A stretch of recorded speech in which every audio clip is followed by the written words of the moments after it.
مفتی صاحب کی بارگاہ میں میرا یہ سوال ہے، اگر سب لوگ ایک دوسرے کے پیچھے نماز پڑھنا شروع کر دیں تو فرقہ واریت تو ختم ہو جائے گی؟ آج کل یہ چورن بیچا جا رہا ہے۔ میں ایک سادہ سوال کر لیتا ہوں۔ پہلی بات، کیا قرآن و حدیث میں کہیں پر یہ موجود ہے حکم کہ اگر سب ایک دوسرے کے پیچھے نمازیں پڑھ لیں تو یہ ختم ہو جائے گا کام؟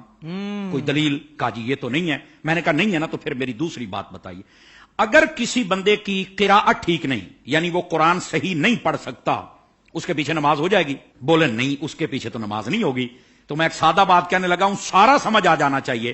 جس کا قرآن ٹھیک نہیں ہے جب اس کے پیچھے نماز نہیں ہوتی، تو جس کا ایمان ٹھیک نہیں ہے اس کے پیچھے ہماری نماز کیسے ہو جائے گی؟ کیا کہنے علامہ صاحب۔ بات دراصل یہ نہیں کہ کس کے پیچھے نماز پڑھنی، بات یہ کہ جو مصلی پر کھڑا ہے نا، آپ نے دیکھنا اس کا عقیدہ بھی درست ہے کہ نہیں ہے۔ جی جی جی جی جی میں آپ کو اس سے بھی ایک سادہ مثال دے دیتا ہوں۔ دیکھیے، ہم پیچھے کھڑے ہیں، ہم نے کہا پیچھے سے امام کے اللہ اکبر، بھائی جو مصلی پہ کھڑا ہے حضرت، وہ بھی تو دیکھو نا یہ کس امام کے پیچھے ہے؟ آیا کہ یزید کو امام کہنے والا ہے یا حسین کو امام کہنے والا ہے؟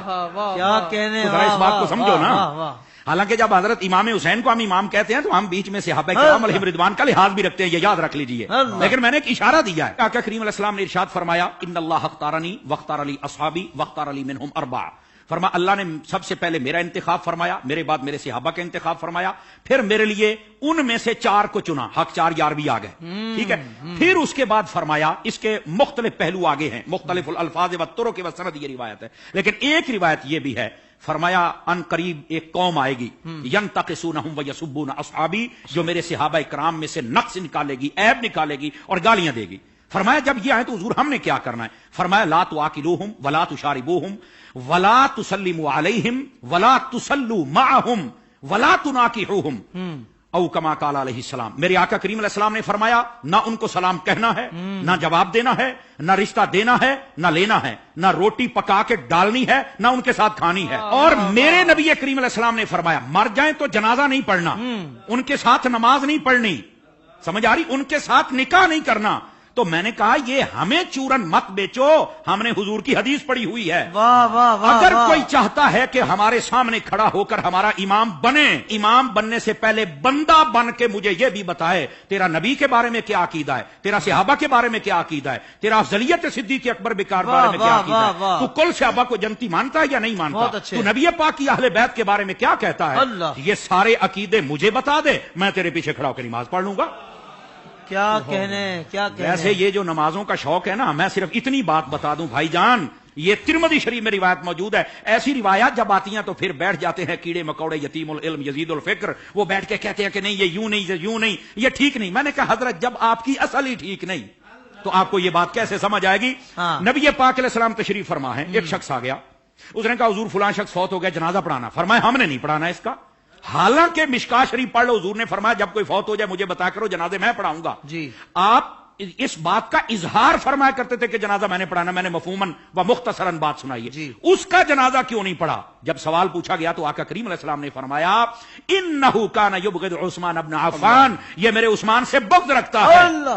جب حضرت عثمان کے بغضی کا جنازہ نہیں پڑھنا تو بتاؤ پھر ابو بکر کے بغضی کا جنازہ ہم کیسے پڑھ لیں؟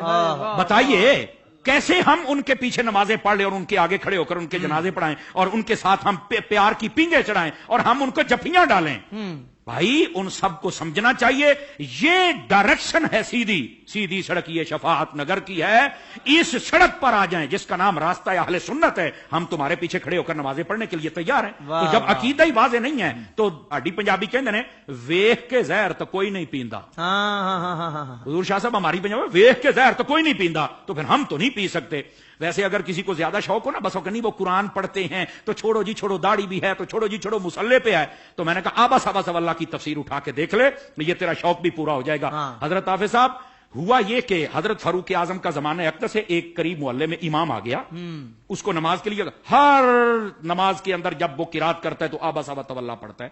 لوگوں نے کہا بھی اور قرآن نہیں آتا؟ کہتا آتا ہے۔ تو یہ کیوں پڑھتا ہے؟ کہتا مزہ آتا ہے۔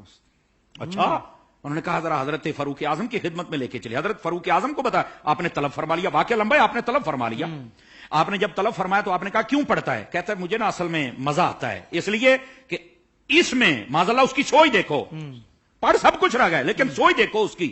اس نے کہا جی بات یہ ہے کہ اللہ نے اپنے حبیب کو یہاں جھڑکی پلائی ہے تو مجھے بڑا مزہ آتا ہے اس پر استغفر اللہ استغفر اللہ. یہ خارجیانہ سوچ تھی. سمجھ آ رہی ہے میری بات کی؟